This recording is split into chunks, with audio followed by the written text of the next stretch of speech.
ፀጉርን በፍጥነት ለማሳደግ እንዲሁም ለሚበጣጠስ ለተበጣጠሰ ለተሰባበረ ፀጉር ለሳሳ ፀጉር ውስጡ እየተበጠሰ ላስቸገራችሁ ለሚነቃቀል ፀጉር እጅግ በጣም አሪፍ የሆነ ምንም አይነት ጉዳት የሌለው ፀጉራችሁ ላይ በየሳምንቱ ብትጠቀሙት ጉዳት የሌለው ነው ዛሬ የማሳያችሁ ውድ ቤተሰቦቼ እንኳን ደህና መጣችሁ ብያለሁኝ።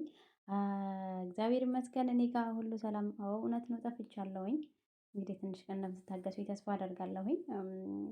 እግዚአብሔር አምላክ ሀገራችንን ሰላም ያደርግልን። ወደ አሰራሩ ስንሄድ እንግዲህ የሚያስፈልገን ሶስት ነገሮች ብቻ ነው። የአውጋር ቅጠል አለኝ፣ የቅርንፉድ አለኝ፣ ሮዝመሪ አለኝ ማለት ነው። ሮዝመሪ ቤት የደረቀ ስለሆነ ትንሽ ጠቆር እንደማለት ብሏል እንጂ ቤት የተዘጋጀ ነው ማለት ነው። እናንተ ግን ፍሬሹን ሮዝመሪ መጠቀም ትችላላችሁ፣ ምንም ችግር የለውም ማለት ነው። ቅርንፉድ እንግዲህ ፀጉርን እንደሚያሳድግ ሁላችሁም ታውቃላችሁ።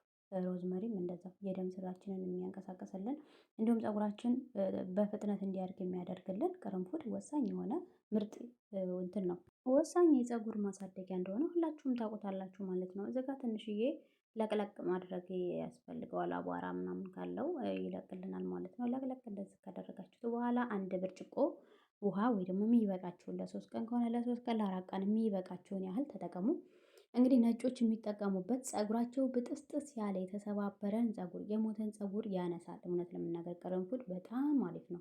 ቆዳው ለሚያሳክካችሁ ውስጡን ይሄ እንደ ፎረፎር ለሚሰማችሁ ቅርንፉድ እንዲሁም ራሱ ቅርንፉድ ብቻውን ራሱ በተጠቀሙ በጣም አሪፍ ነው ማለት ነው። እዚህ ጋር እንግዲህ ጣድኩትኝ ማለት ነው። ያነስ ባለች እቃ ነው የተጠቀምኩትኝ እና ፍሬሹ ካላችሁም ፍሬሹ እንደውም ወሳኝና ምርጥ ነው። ማነው ሮዝመሪው ማለት ነው። ይሄም ቢሆን ምንም ችግር የለውም። ያላችሁን ብቻ ተፈለጋችሁ ጥቁር አዝሙድ መጨመር ትችላላችሁ። ሮዝመሪ ከሮዝመሪው ጋር እንዲሁም ከቅርንፉዱ ጋር ቅርንፉዱን ፈጭታችሁ በቅባት መልኩ እኔ ብዙ ጊዜ ሰርቻለሁኝ።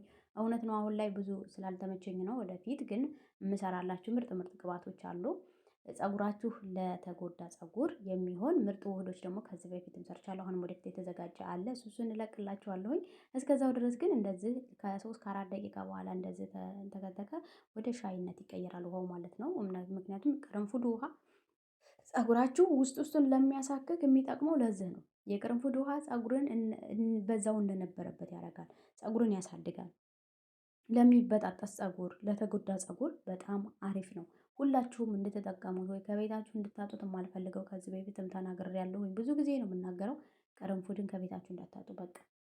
ሮዝመሪ በጣም አሪፍ ነው። የደም ስርን ያንቀሳቅሳል። እንዲሁም ደግሞ ለምግብነትም ለእያንዳንዱ ነገር አሪፍ ነው። ሮዝመሪ ብቻውንም ብትጠቀሙት ምንም ችግር የለም። ቅርንፉድም እንደዛው ቅርንፉድ ለብዙ አይነት ጥቅሞች አሉት።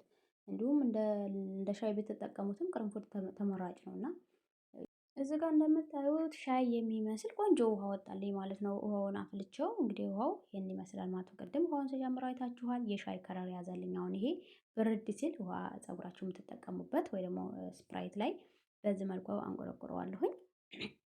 ከዛ በኋላ እስከ 3 ቀን እስከ 4 ቀን መጠቀም ትችላላችሁ። እስከ 5 ቀን መጠቀም ትችላላችሁ። ውጭ ላይ ተቀምጦ ፍሪጅ አያስፈልገው የሆነ ነገር አያስፈልገው። ሰው ያየኛል ሰው መጡብኝ አልመጡብኝ አትሉም። ሽታ የለው ምንም አይነት ሽታ የለውም።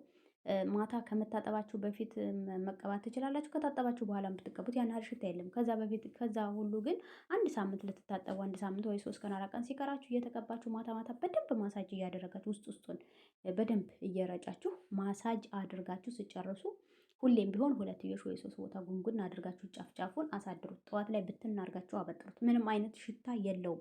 የፈለጋችሁት ቦታ ላይ መዋል ትችላላችሁ። ፀሐይ ላይ ካልሆነ ፀሐይ ላይም ብትውሉ ምንም ችግር አይፈጥረውም። ግን ምናልባት ሜይቢ ካልደረቀ ማንኛውም ላብም እንኳን ሲያልበን ሽታ ያመጣልና እንደዛ አይነት ሽታዎች እንዳይመጡ እንጂ ሽታ የሚባል የለውም። ምክንያቱም ቅርንፉዱ ያው ጋር ቅጠሉ ምንም አይነት ሽታ የለውም። እንዲሁም ሮዝመሪውም እንደዛው። እንዲሁም ደግሞ ቅርንፉድ ሽታው ተፈላጊ ነው። ስለዚህ በዚህ መልኩ ተጠቀሙበት። ሌላ ጊዜ እስከምንገናኝ ደህና ሁኑ።